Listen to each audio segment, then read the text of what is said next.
bonjour tout le monde, bon midi. Merci d'avoir pris le temps là, de vous connecter. Juste pour me présenter, là, fait qu'évidemment, je suis psychiatre ici là, dans le sud dans l'île de Montréal. Actuellement, là, je suis impliqué au niveau des ECT. J'ai quelques liens à l'interne au Premier Nord. Je fais partie de la clinique des maladies affectives. Puis, je fais des consultations là, pour le guichet d'accès de santé mentale de Villeray, puis de Patrie surtout. J'avais aidé un peu là, en Antique-Montréal-Nord à l'automne. Je fais ma médecine à Sherbrooke, je fais ma résidence à Ottawa, puis j'avais fait un fellow en thérapie de couple de famille à McGill. J'ai travaillé à peu près 4 ans et demi là, à Ottawa, à l'hôpital Royal, là, avant de me joindre au Sud du Nord en janvier l'année passée. Ça fait 1 an que je fais partie de l'équipe. Je commence à être un petit peu plus orienté. Mais voilà, j'ai encore des choses à apprendre sur le fonctionnement ici. Fait que, quand j'étais à Ottawa, je faisais différentes choses. Je faisais des CT aussi. Je travaillais dans une clinique de vétérans, dans une clinique de militaires. Mais j'ai fait surtout des soins partagés. Puis c'était avec le programme qu'on appelle le programme de télémédecine de l'hôpital Royal. Fait que je vais vous parler un peu de ce programme-là. Du programme de télémédecine de l'hôpital Royal, comment on organisait nos choses. Je parlais un peu d'autres modèles de soins partagés qui existaient dans des programmes là, qui étaient affiliés à l'Université d'Ottawa. Peut-être comparer un petit peu là, avec l'organisation ici, là, des soins partagés qui sont surtout associés là, ça tourne autour du guichet d'accès de santé mentale. On peut comparer, parler des pour, des contre. Là. Je pense pas qu'il y a de modèle parfait nulle part, mais ça peut être intéressant de comparer avec différents modèles. Fait que Share Care, en passant, c'est la traduction là, de soins partagés en anglais. La moitié, peut-être le 3/4 de mes slides, c'est un peu des slides qui sont recyclés de d'autres présentations à travers le temps. Fait que j'ai beaucoup de slides en anglais. Mais voilà, je pense que tout le monde devrait être capable de suivre. D'abord, pour commencer, pourquoi les soins partagés? Puis ce que je présente, c'est un peu une présentation qu'on présentait quand le programme de télémédecine, on allait offrir nos services. C'est ce qu'on faisait, c'est on allait rencontrer des GMF, là, des groupes de médecine familiale en milieu rural. On allait vendre notre salade. On allait leur dire pourquoi on était bon, puis les meilleurs à l'hôpital Royal, puis pourquoi ils devraient avoir un partenariat de soins partagés avec nous. Fait que c'était un peu une dynamique de vente puis d'offre de service. Fait que ce qui est déjà un mindframe un peu différent, là, ici, des fois, on est comme, si la personne a le malheur d'être dans le mauvais code postal, ben, on veut pas les voir. Nous, on avait de l'appétit d'aller développer des partenariats. Fait que, c'est juste ça, c'était vraiment un peu un shift au niveau de la culture. Fait que pourquoi les soins partagés? Puis c'est un peu pour l'audience ici, mais c'était ça qu'on allait présenter là, quand on allait rencontrer des groupes de médecine famille. Fait que la raison, c'est que les problèmes de santé mentale sont extrêmement prévalents. Fait que ça, c'était bon. Il y a eu une espèce de task force au Canada sur les soins partagés. Fait qu'en 2006, ils ont fait un paquet de papiers pour parler un peu de la prévalence des troubles de santé mentale, qu'est-ce que les gens font, où qui reçoit de l'aide, qui ne le reçoit pas, où sont les trous. C'est vraiment dans l'optique de développer un peu mieux le collaborative care ou le shared care au Canada.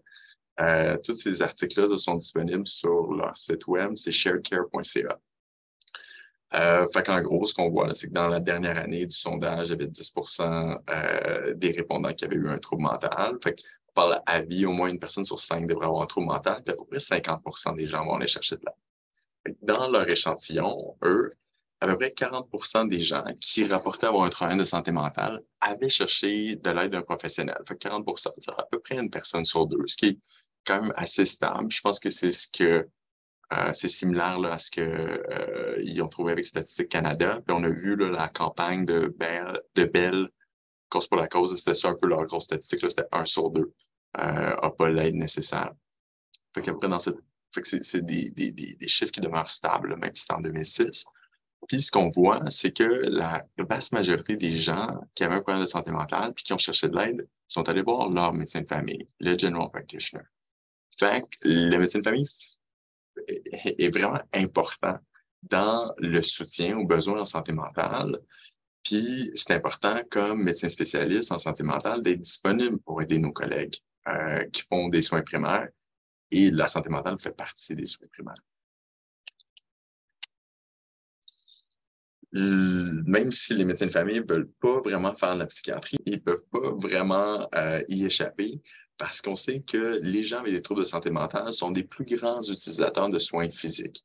Fait que ça, c'est une étude qui comparait le taux d'usage de ED, là, Emergency Department, fait que le taux d'usage de l'urgence chez les patients déprimés versus les patients non déprimés. Puis on voit chez les patients avec dépression, fait les carrés bleus versus les patients non déprimés, des triangles oranges, qui ont beaucoup plus de consultations, beaucoup plus d'usage de services en soins physiques chez les gens qui ont des problèmes de santé mentale. Les problèmes de santé mentale se présentent souvent avec des plaintes somatiques. Encore une fois, on met en relation les, euh, les taux de visite à l'urgence pour les gens qui ont des problèmes de santé mentale avec des plaintes somatiques versus les gens qui n'ont pas de problème de santé mentale. Puis moins tu as de problèmes de santé mentale, mais moins tu te présentes.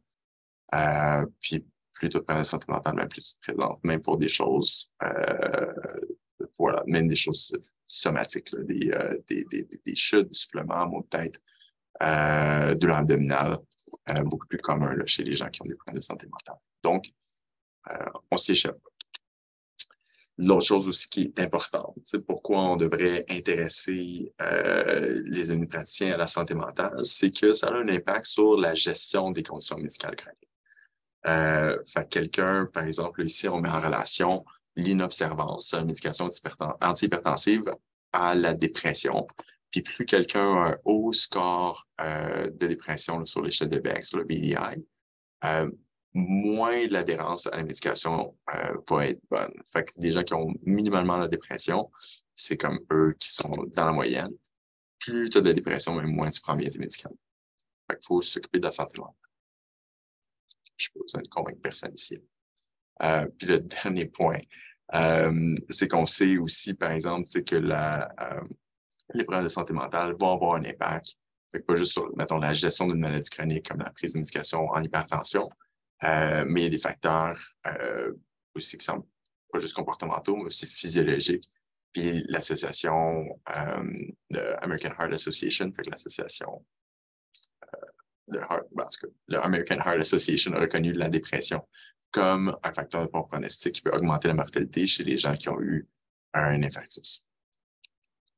Donc, les patients déprimés, les gens avec les problèmes de santé mentale sont extrêmement prévalents. Les médecins de famille sont parmi les personnes les plus souvent consultées quand il y a un problème de base. Puis, les gens avec des problèmes de santé mentale consultent plus pour des soins généraux. Fait que c'est clair qu'à partir de là, les médecins de famille risquent d'avoir besoin de support pour gérer les problèmes de santé mentale de leurs patients. Puis, étant donné que c'est tellement prévalent, les psychiatres ne peuvent pas répondre à toute la demande. Fait que selon les données de l'Association médicale canadienne, là, en 2019, il y avait à peu près 1050 psychiatres au Québec, puis près de 11 000 médecins de famille. Fait qu'évidemment, il y a plus de médecins de famille, là, ce qui est normal. Mais on ne peut pas prendre tout le monde en charge. Ça, je pense pas que c'est des données vraiment fiables, mais c'était notre chef à Ottawa se plaisait à ajouter cette slide-là là, quand on allait faire des présentations. Essentiellement, ça disait que il y a un risque le nombre de psychiatres en Ontario va diminuer à travers le temps. Fait que c'est encore plus important de faire des soins partagés. Dans la vraie vie, je pense que le nombre de psychiatres augmente. Là. Mais voilà, fait qu'on voulait aussi expliquer pourquoi à l'hôpital Royal, on ne prenait pas tout le monde en charge dans notre cas-là. Il y a différents modèles de soins partagés, où on appelle shared care ou collaborative care. En français, je pense que c'est soins partagés. Je ne sais pas s'il y a d'autres synonymes. Puis, l'équipe de Nick Cates, fait que c'est des gens à Hamilton. Hamilton, c'est vraiment un peu le lieu de naissance des soins partagés au Canada.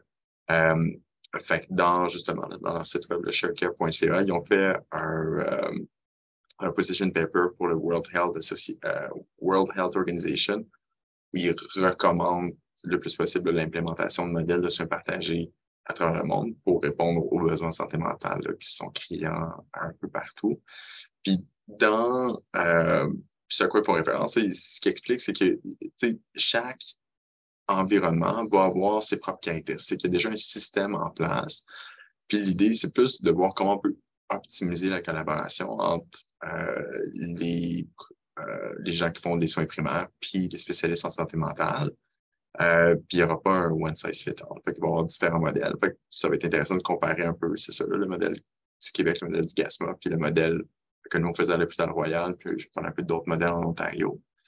Mais ce qui est important, c'est que tout le monde soit d'accord pour, tout le monde partage à peu près une vision commune. Puis ça, c'est peut-être quelque chose qu'on pourra parler après. Tu sais, je ne sais pas si, comme tout le monde qui sont impliqués là, autour des GASMA, partagent un peu cette vision commune-là ou comprend un peu que on essaie de faire un modèle de soins partagé.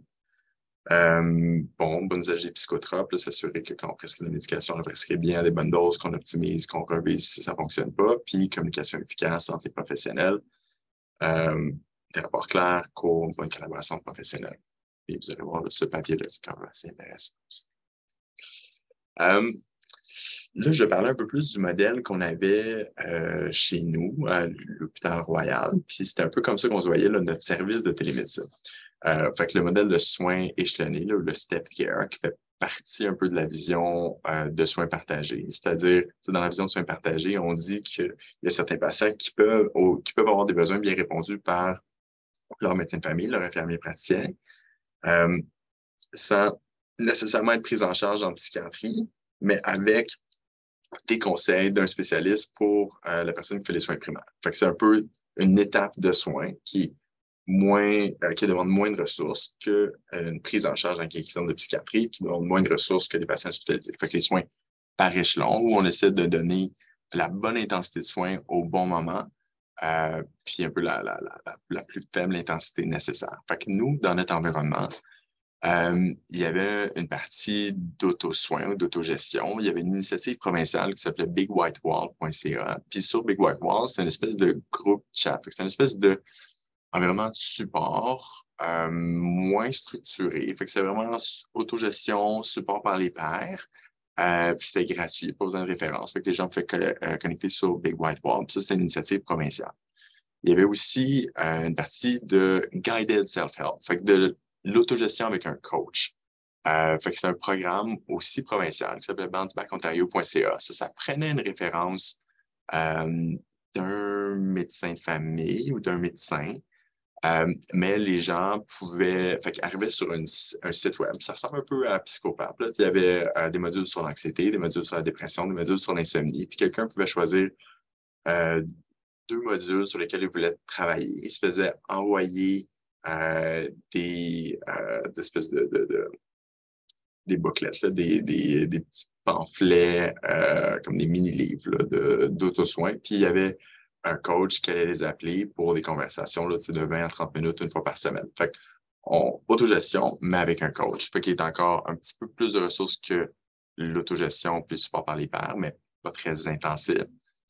Il y avait une plateforme d'accès pour 12 sessions de thérapie cognitivo-comportementale. Ça aussi, c'était provincial. Fait que les gens n'avaient pas besoin d'un diagnostic, pas besoin d'une référence d'un professionnel. Puis après ça, l'étape en eux, ben là, les gens pouvaient aller voir leur primary care provider, fait que leur fournisseur de soins primaires, avec médecine de famille, nurse practitioner, plus de nurse practitioners, là, des infirmiers praticiens, c'est déjà un peu plus développé en Ontario. Puis si ça, c'était pas assez, ben là, ils nous demandent en consultation. Fait que c'est là qu'on était notre clinique de soins partagés ou le programme de télémédecine. Puis si c'était pas assez, fait que, tu sais, fait que moi, je voyais quelqu'un en consultation une fois, je retournais des recommandations pour le médecin de famille. Il a peut-être me redemander en consulte 6 mois plus tard. Puis si j'ai l'impression que ce que j'avais à offrir, c'était vraiment pas assez, ben là, je fais référent clinique spécialisée. Ou si, tu sais, ça arrive quelques fois, là, tu sais, je vois quelqu'un qui arrive, puis finalement, il est en manie décompensée dans son rendez-vous. On l'envoie à l'urgence, puis tout de suite, on va le bumper à inpatient care ou tout de suite, on le référer en clinique spécialisée. Mais l'idée, c'était vraiment de offrir des soins locaux. Fait que, tu sais, les gens, surtout nous, en télémédecine, on avait un catchment area, euh, on a rencontré des gens qui étaient à 1 heure et demie de voiture d'Ottawa, par exemple. Fait que, on voulait que les gens puissent avoir des soins localement. Euh, Puis aussi, ben, un peu décharger là, les cliniques spécialisées. Fait que ça ressemble quand même, là. On s'entend au modèle du Québec, là. Les soins par échelon, là, c'est pas nouveau, c'est pas différent. Mais juste de se rappeler que c'est un peu la philosophie, là, dans quel sens les soins partagés. Puis, juste noter, tu sais, tout ce qui est auto-référence. Fait que, tu sais, les gens se présentent parce qu'ils ont des enjeux, ils ont des symptômes. On n'est pas seulement organisé par diagnostic. Puis, plus on monte dans les échelons, mais là, plus on va être organisé, par exemple, par diagnostic. Fait que c'est une nuance aussi, des fois, là, tu sais, surtout, parce qu'au niveau de, voilà, je pense que des fois, les gens, surtout dans les rôles de gestion administrative, ne comprennent pas nécessairement cette nuance-là, dans le sens de faire la différence entre un problème identifié par le patient versus le diagnostic identifié par un professionnel. Qui on était? Le Royal. Fait qu'on était un hôpital, on était l'équivalent du Douglas, là, ou de Louis H. Là. Fait qu'on était un hôpital qui avait 3 campus avec plus que 200, ben, presque 300 lits. Là. Fait que 188 lits aigus, 96 lits de rehab, un gros volume dans l'externe. On a un campus aussi à Brockville, là, qui est à peu près à 1 heure et demie d'Ottawa, où il y avait beaucoup de la psychiatrie légale. Puis on avait un campus communautaire là, où il y avait notre ACT, là, qui est l'équivalent du CIM. Puis ce genre de outreach, là, on était une grosse boîte là, avec au-dessus de 70 psychiatres. Là. Fait que ça ressemble relativement au sud du Nord, peut-être un petit peu plus gros.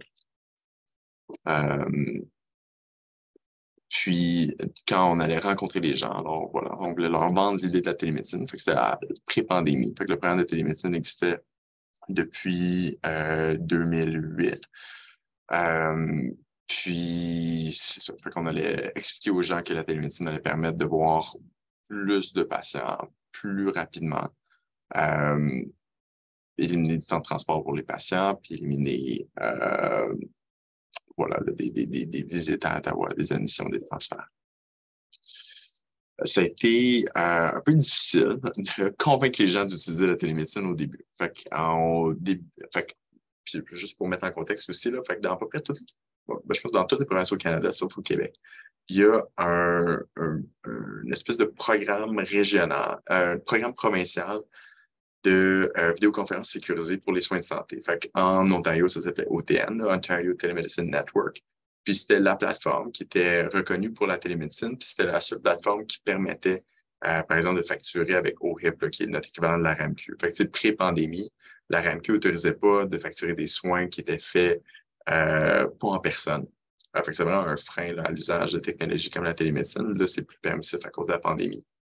Mais même avant ça, même si on avait OTN, il fallait convaincre les gens qu'on voulait l'utiliser. Fait que ça a été un peu un projet. Fait que Sarah Join, qui était notre coordonnatrice, a petit à petit convaincu les différents psychiatres du Royal d'embarquer, de s'enregistrer avec OTN et de faire des soins par télémédecine. Puis ce que vous voyez dans la photo, c'était une de nos salles de télémédecine. Fait qu'on a des salles de télémédecine. C'était pas mon bureau, c'était pas le bureau de personne.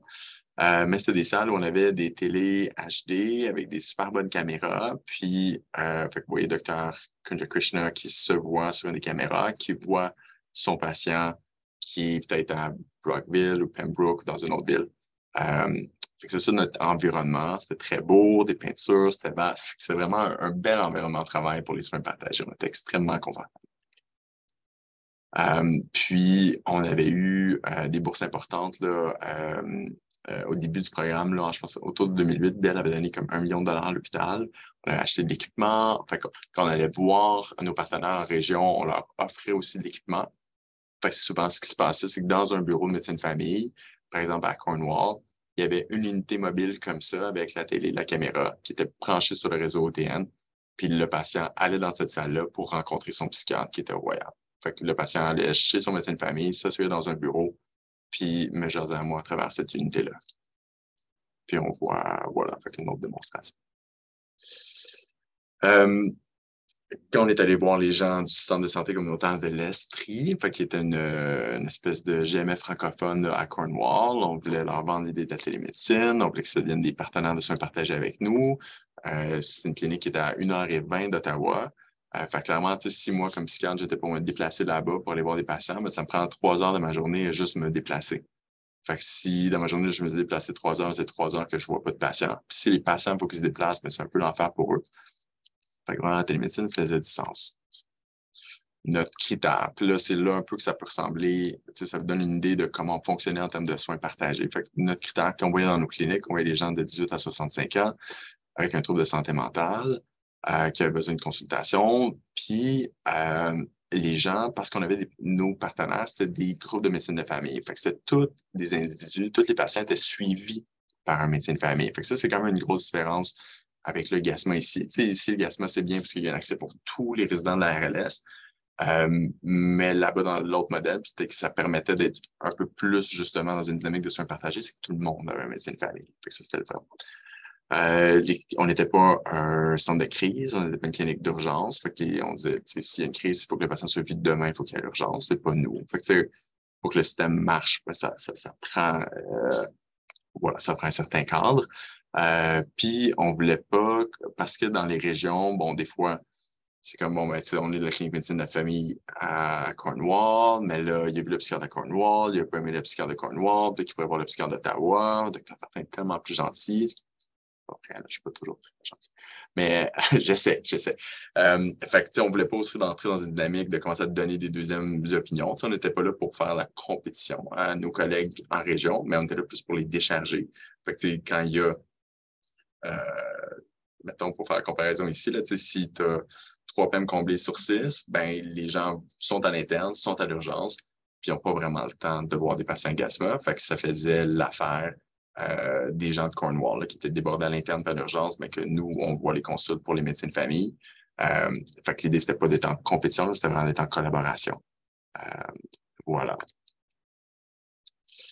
Notre modèle, fait qu'on offrait des cliniques, comme 1 à 4 cliniques par mois selon le site. Puis une clinique, dans le fond, c'est un bloc de 3 heures où il y avait un psychiatre qui était dédié. Fait que, par exemple, on était 2 psychiatres bilingues. Fait qu'il y avait Mathieu Dufour là, qui est rendu à Pinel, puis moi. Fait que quand il y avait des groupes francophones, ben, leur psychiatre dédié, ça peut être soit Dr Dufour, soit moi. Puis les partenaires anglophones, ben, là, ça va être quelqu'un d'autre. Mais chaque groupe de médecins de famille a son propre psychiatre. Fait que les médecins de famille, l'infirmière praticienne savent que s'ils demandent une consultation, ils savent ça va être qui va la faire.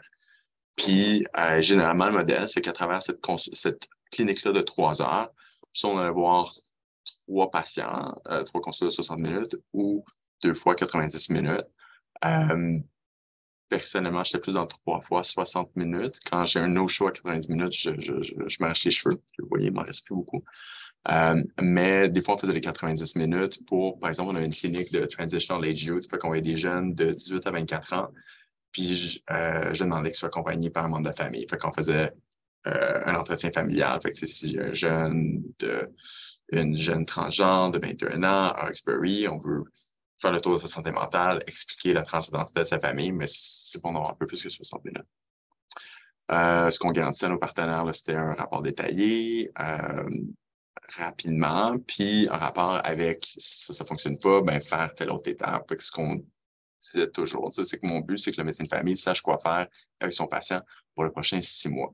Je ne vais pas me faire consulter là, dans un mois parce que la sertraline n'a pas marché. Fait que je suis très clair que si la sertraline ne fonctionne pas, qu'est-ce qu'ils peuvent faire? Et ainsi de suite. On était disponible pour des consultations de cas avec les fournisseurs de soins primaires. Je dirais que ça arrivait un peu moins. On le faisait au début, puis là, ce que je me suis rendu compte, c'est que souvent, ben, tu sais, j'avais jasé pendant une demi-heure du trouble bipolaire de type 2, puis finalement, une fois que je rencontre la patiente 2 mois plus tard, c'est un tag. Fait que, tu sais, j'aimais ça faire des consultations indirectes une fois que j'avais vu le patient, une fois que le diagnostic était clair. Mais j'avais tendance à trouver ça moins utile de jaser de concepts théoriques quand finalement, je ne sais même pas si ça va s'appliquer au patient avant de l'avoir vu. Fait que c'est sûr que ça dépend de l'équipe, ça dépend de la confiance qu'on a. Mais voilà, on faisait moins de consultations indirectes, on faisait plus du direct. Voilà. Puis ce qu'on faisait, vu que, contrairement au modèle un peu plus classique de soins partagés où le psychiatre se déplace pour aller dans la clinique de médecine familiale, fait que pour garder un peu la relation avec nos partenaires, même si on était loin, ben, 1 fois par année, on allait faire des sessions d'éducation en personne. Fait qu'on allait rencontrer l'équipe, on faisait un lunch and learn, on faisait venir un dîner, puis je sais pas, on présentait sur le trouble bipolaire, l'insomnie, les troubles anxieux, des choses comme ça, puis ça permettait là, de maintenir la relation de confiance avec l'équipe. Puis, évidemment, il y a un peu des enjeux de rémunération. Fait que en Ontario, il n'y a pas de... il y a certains hôpitaux qui sont à salaire, il y a certains hôpitaux qui sont fee-for-service. Il n'y a pas vraiment de rémunération mixte. Fait que c'est un peu comme au Québec, là, pour les MSRP, il y a l'annexe 42 pour permettre de facturer même si on n'a pas vu le patient en personne. Fait que, il y avait un modèle où on pouvait avoir des vacations pour notre temps de consultation indirecte. Puis ça, ben, dans le fond, les cours de médecine de famille se faisaient donner, il y avait de l'argent du ministère pour payer des spécialistes en temps au lieu par consulte. Fait qu'il y avait ça permettait d'avoir une espèce de modèle de rémunération mixte là, avec ce genre d'arrangement-là. Comme on était pré-pandémie, qu'il fallait vendre la télémédecine, c'était important d'expliquer à nos partenaires potentiels ou à nos nouveaux partenaires que les patients aimaient la télémédecine, que ça se passait bien. On avait fait des sondages, on avait collecté de la rétroaction. J'espère que c'est votre expérience avec la télémédecine aujourd'hui, post-pandémie, c'est que de règle générale, les patients apprécient, puis ça se passe bien. C'est pas vraiment plus compliqué qu'en personne. Puis, règle générale, mais ça permet d'avoir un accès plus rapide. Puis les gens sont satisfaits. Fait qu'on présentait ça. Là, j'ai plus accès à toutes mes choses de mon ancien ordinateur de l'Hôpital Royal, mais j'ai des slides qui sont un peu plus vieilles. Mais ça, c'était nos partenaires régionaux. Quand on était, ça c'était comme en 2018, on avait d'autres partenaires après, mais je vous les dirai verbalement, mais dans le fond, fait que vous voyez, il y avait Ottawa, puis on avait des cliniques avec Renfrew, Barry's Bay, Beachburg, Ottawa, Deep River, Pembroke. On avait dans l'Est où il y avait beaucoup de communautés bilingues. Fait que ça a été, c'était utile pour moi parce qu'il n'y avait pas énormément de psychiatres bilingues. Ça me faisait de la business, ça me faisait de la job. Puis Pembroke, à un moment donné, il y avait une grosse crise, il n'y avait plus de psychiatres. On faisait beaucoup de cliniques pour eux. Puis éventuellement, ils ont engagé. Puis là, bon, il y a des gens qui étaient insultés, qu'une partie de service soit faite par Ottawa, machin, ils ont comme tiré la plug, ils ont arrêté les cliniques. Mais bon, on a repris nos ressources humaines, puis on a développé d'autres cliniques. Là, ce qu'on a développé après, on avait beaucoup de partenaires à Ottawa. On a développé des partenaires avec un cégep, fait que le Collège Algonquin, où on faisait des consultations là, pour leur clinique de services médicaux. Il y avait des bons services médicaux là, pour les étudiants, puis on faisait des consultes pour eux, puis on a fait la même chose. Après que ça marchait bien avec le Collège Algonquin, on a fait la même chose avec l'Université de Carleton et l'Université d'Ottawa. Fait que, dans le fond, il y a une espèce de GMF universitaire, une GNF pour les étudiants d'université, puis on faisait des soins partagés avec eux. Puis on faisait aussi celle-là qu'on avait fait. J'avais fait du training de thérapie interpersonnelle là, avec les groupes de counselors. Fait que c'était des partenariats le fun. Fait que c'était dynamique, c'était le fun. C'est un peu l'optique. Fait que vous voyez à travers le temps, on avait 3 partenaires fait en bleu, 3 assistants, puis là où on a 14, 2018, Pembroke nous a abandonnés. On était rendu à 12, mais en 2021, quand je suis parti, on était à 18. Désolé, j'ai pas les graphiques les plus récents. Puis le nombre de consultations qu'on pouvait faire par année. Fait que, juste pour donner une idée, mettons avec Hawkesbury, dans les dernières années qu'on a fait, là, je pense qu'en 2021, j'ai fait comme 108 consultations pour Hawkesbury, puis eux, ils étaient comme 2 psychiatres et demi. Fait que ça faisait vraiment une grosse différence là, pour leur liste d'attente. Puis les médecins de famille de la région appréciaient beaucoup. On avait un peu 2 streams là, dans le programme de télémédecine au Royal. On faisait différentes choses. Fait on essayait d'aider notre programme de troubles d'humeur, le programme de schizophrénie, le programme de gérontopsie à utiliser la télémédecine dans leurs services réguliers. Puis, on avait des cliniques spécifiques au programme de télémédecine, fait que ce qu'on appelle les regional clinics, qui est un peu le soin partagé, là, dont je jase. Puis, on avait des cliniques correctionnelles. Fait qu'on avait aussi des partenariats qui étaient des prisons. Fait qu'on avait 9 prisons provinciales. Fait qu'on était, puis dans les prisons, il y a toujours 1 ou 2 médecins de famille. Puis on leur offrait des cliniques. Dans les cliniques de prison, ce qui était particulier, c'est qu'on faisait beaucoup plus de suivi. Fait que, mettons, moi, j'ai juste remplacé comme 3 mois, mais durant ces 3 mois-là, je faisais une clinique par semaine pour la prison de Thunder Bay. J'ai des collègues là, qui faisaient 1 à 2 demi-journées par semaine dédiées là, à certaines prisons.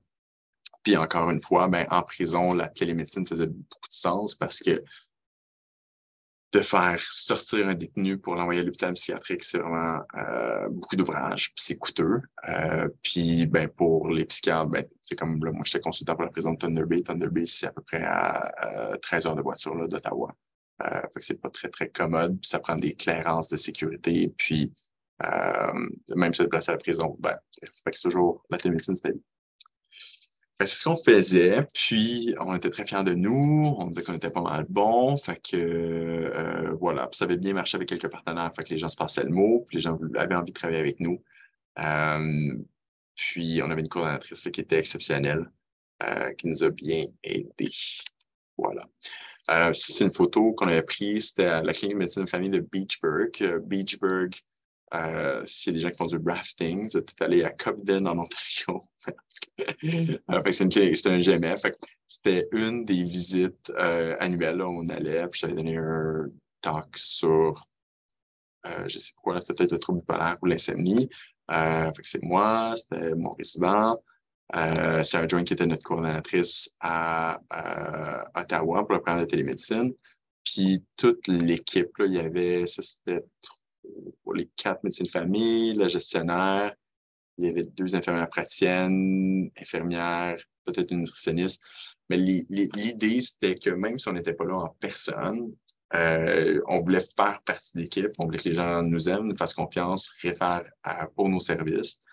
Euh, Puis ce qui est drôle là, pour cette présentation-là, c'est que à un moment donné, dans la clinique, là, évidemment, Beachburg, c'est un petit village. Fait que la personne qui faisait l'entretien ménager à la clinique, je l'avais vue en consultation parce que c'était la patiente là, d'un des médecins de famille.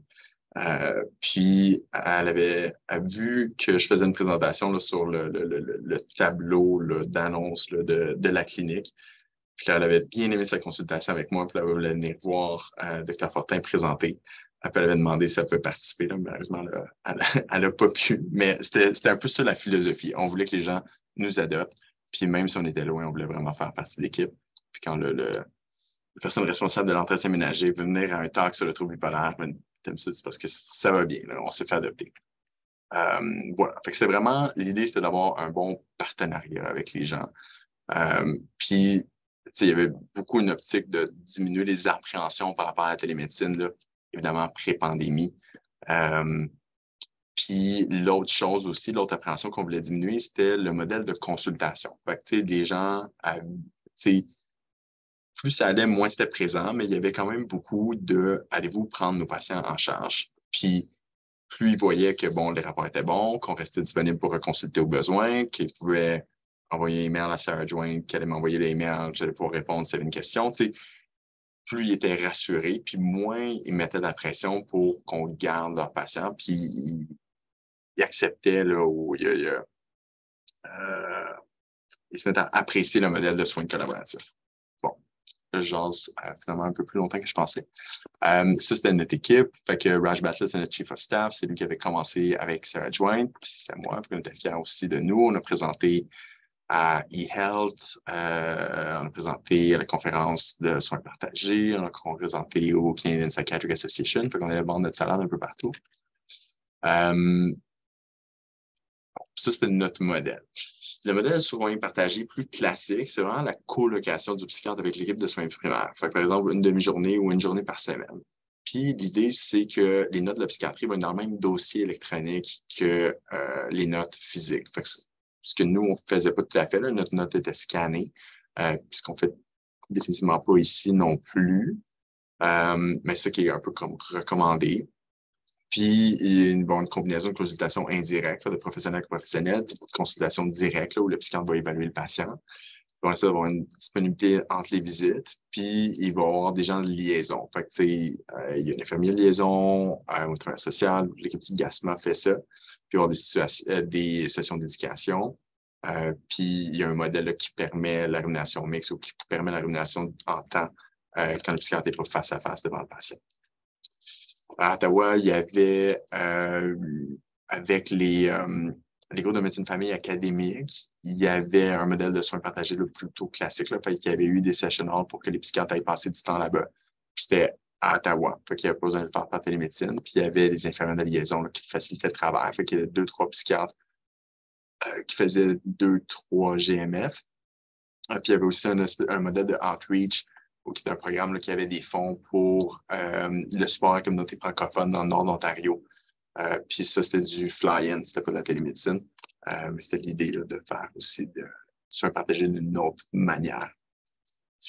CAMH, les Canadian Addiction Mental Health Center à Toronto, est un peu notre rival, où il y avait un modèle qui ressemblait beaucoup au nôtre, mais ils ont comme une redoutable efficacité, fait qu'ils l'ont implémenté encore mieux que nous, puis encore plus de cliniques et plus de partenaires que nous.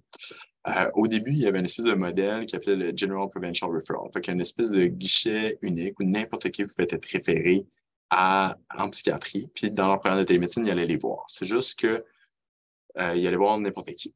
Fait qu'il allait voir n'importe quel psychiatre, peu importe d'où il venait. Il n'y avait pas nécessairement de relation entre les fournisseurs de soins primaires puis le psychiatre. Puis après ça, ils ont développé un modèle qui ressemblait plus au nôtre, qui appelait le Integrated Care Model, où là, il y avait un psychiatre assigné à un groupe de médecine famille, puis il y avait plus de collaboration là, entre le psychiatre consultant puis les fournisseurs de soins primaires. Puis ça, c'est tous les endroits en Ontario, les 44 endroits où ils ont mis en place là, leur Integrated Care Model.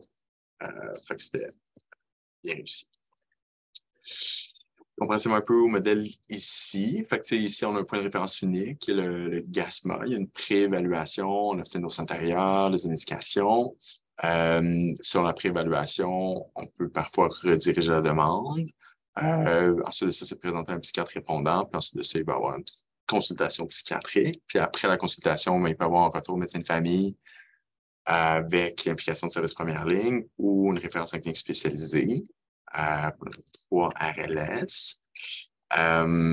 Bon, selon le rapport annuel, là, fait qu'il y a quand même des professionnels là, qui font partie un peu de cette équipe-là, puis de l'équipe aussi là, qui donne des soins en première ligne.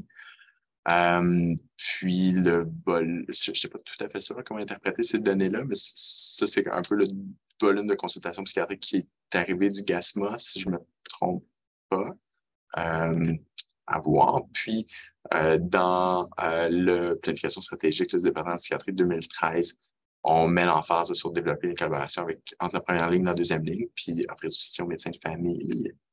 Dans la gouvernance des soins partagés, on y reviendra. Ça ici, c'est un peu plus vague pour moi. Puis, je vais comparer un peu le modèle puis ouvrir là, pour la discussion. Dans le fond, ce qui est un peu différent là, dans ce qu'on faisait à Ottawa ou dans le modèle un peu plus classique de ShareCare, c'est qu'il y avait un psychiatre dédié à un groupe de médecine de famille. Ici, c'est quand même pas si loin que ça. Il y a certains psychiatres dédiés à un RLS. Fait que, il y a quand même un nombre limité de psychiatres différents qui vont faire la consulte. Fait que il y a un certain degré de prévisibilité pour les médecins de famille. Pour le soutien psychosocial, nous, on se fait vraiment sur les intervenants qui étaient présents dans le groupe de médecine famille. Fait que si quelqu'un a besoin de thérapie brève, de support, il va voir le TS, le psychoéducateur qui est associé au groupe de médecine famille. Ça n'est pas du Royal. Tandis que ici, ben oui, il y a certains intervenants qui font partie du groupe de médecine famille. Il y a beaucoup d'intervenants disponibles pour tout le monde dans la RLS avec le GASMA. Il y avait des activités d'éducation là, pour l'équipe de première ligne, pour l'équipe de soins de santé primaire. Ici, à voir, je pense que c'est quelque chose duquel on parle qui pourrait être intéressant. Nous, dans le fond, notre équipe s'assurait que le dossier était complet, mais ici, il y a toute une préévaluation beaucoup plus exhaustive. Il y a des pour et des contre. Évidemment, l'accès à nos services était limité pour les personnes qui faisaient partie d'un groupe de médecine de famille. Ici, c'est disponible pour tout le monde. Nous, on cherchait de la business à travers toute la province. C'est très sectorisé, puis le code postal est roi. Nous, des fois, c'est un petit peu, on avait quand même, vu qu'on était un service différent, des fois, on était moins bien connecté aux cliniques spécialisées. Ici, je trouve que l'accès aux cliniques spécialisées est vraiment très facile. Mais ici, il y a comme un mandat un peu plus large, comme par exemple, des fois, on fait des suivis d'urgence, tandis que nous, il y avait vraiment des cliniques post-urgence, urgent care clinic, qui faisaient ça. Fait qu'on on faisait que des consultes pour des médecins de famille. Fait que, c'est peut-être une mission, des fois, un petit peu plus claire. Le GASMA a une mission très, très large,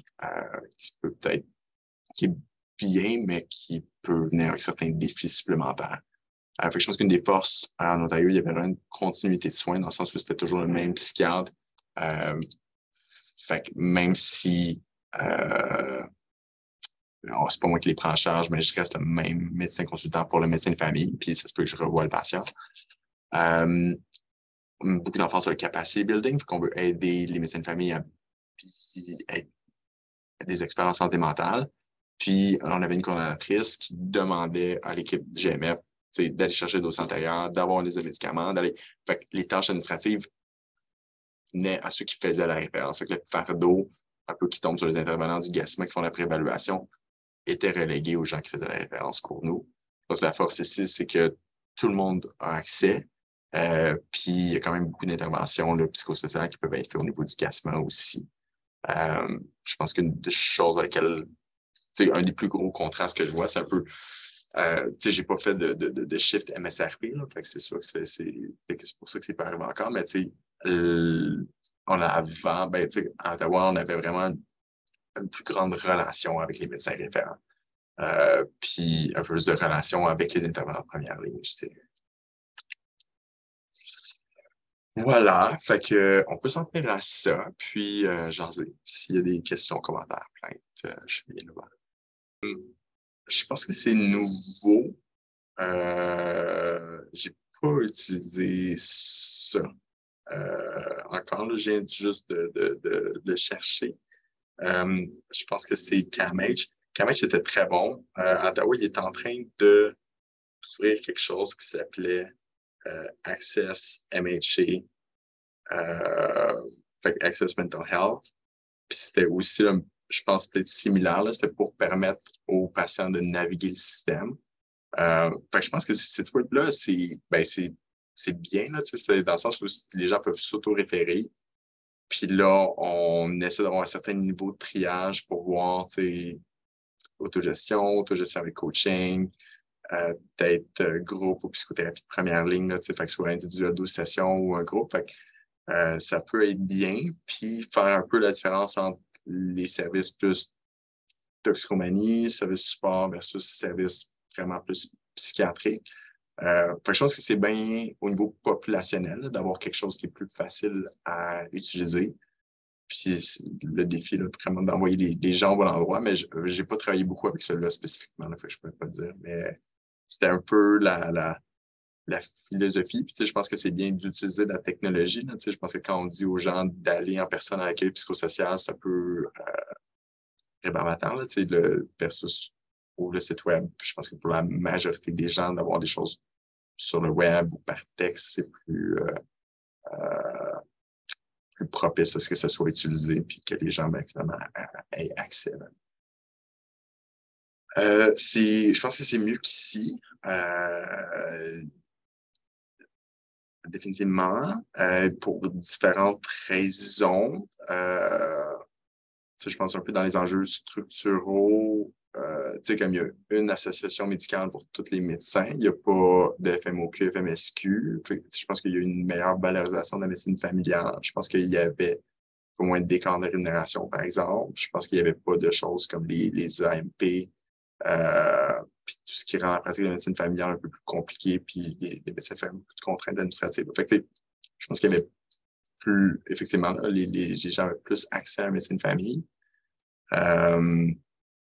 Fait que ça permettait d'avoir accès à ces services-là de soins partagés. Puis l'idée, c'était aussi de un peu se protéger nous dans le sens où nous, on veut être disponible, mais on ne peut pas prendre tout le monde en charge. Fait on va être disponible pour les gens qui ont une médecine famille parce dans le fond, notre problème, c'est l'accès à des services de santé mentale.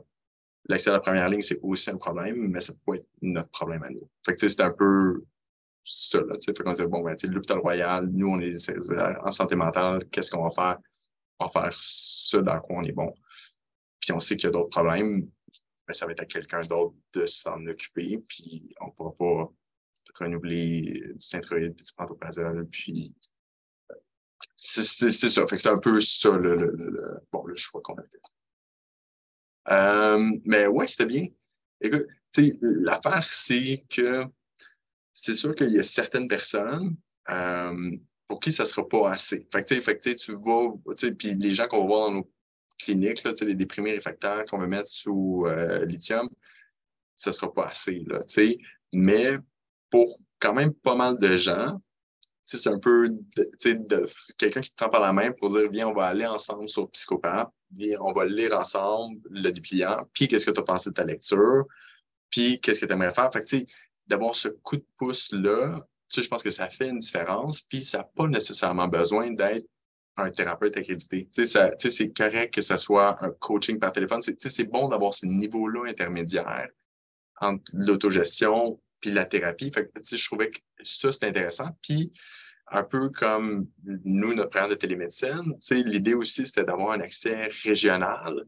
Les gens peuvent travailler de la maison, ça peut être un centre d'appel à Toronto, tu n'as pas besoin de faire sûr d'envoyer tes professionnels, d'être sûr que Rimouski engage plus de psychologues et de psychoéducateurs. Fait que, cet aspect-là aussi d'accès régional puis en termes de pénurie de main-d'œuvre, je pense que c'était bien. Puis, nous, un peu, la clinique de télémédecine versus le système de PREM, d'avoir des psychiatres en centre urbain qui font une demi à une journée de clinique pour aider Val-d'Or, Abitibi, Rimouski, pourquoi pas, Puis, c'est ça, là, au lieu de chialer que les nouveaux gradués ne veulent pas faire des gardes puis vont en pratique privée, je sais pas, c'est un peu, il y a différentes manières de penser l'accès aux soins, puis, euh, fait que c'était,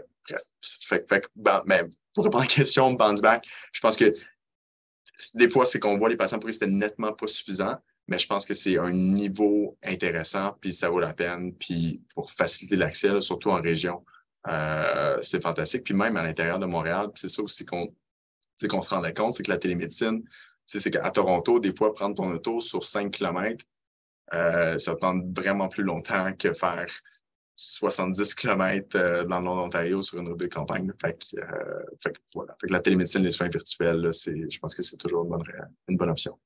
Définitivement, là. Puis, je pense que, c'est tous nos collègues, je pense, en médecine spécialisée vont supporter ça. Là, je pense que la télémédecine, de ce que j'avais compris, au Québec, ça a été, il y a eu des projets pilotes, mettons, en oncologie, en Chicoutimi, puis Québec, pour pas que les gens aient besoin de se déplacer, de passer dans le parc des Laurentides pour aller voir leur oncologue. Mais, je pense que c'est vrai dans l'ensemble des spécialités, puis même l'ensemble on disait Bandibac tantôt, même c'est vrai en travail social, en thérapie, en fait que oui.